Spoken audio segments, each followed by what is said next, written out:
আসসালামু আলাইকুম। শুভ দুপুরে কলিজা ভুনা রান্নার রেসিপি নিয়ে হাজির হয়ে গেলাম। আমি প্রথমে কলিজাটাকে ছোট ছোট টুকরো করে কেটে নিয়েছি। কেটে ভালো করে গরম পানিতে ধুয়ে পানি ঝরিয়ে নিয়েছি।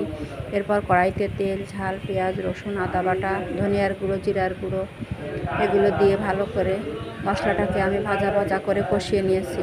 একটু পানি দিয়েছি মশলার ভিতর, দিয়ে মশলাটাকে একটু ভালো করে কষিয়ে নিয়েছি। এর ভিতরে আমি কলিজাটাকে ঢেলে দিয়ে কলিজাটাকেও ভালোভাবে কষিয়ে নিয়েছি। কষাতে কষাতেই রান্না হয়ে যাবে।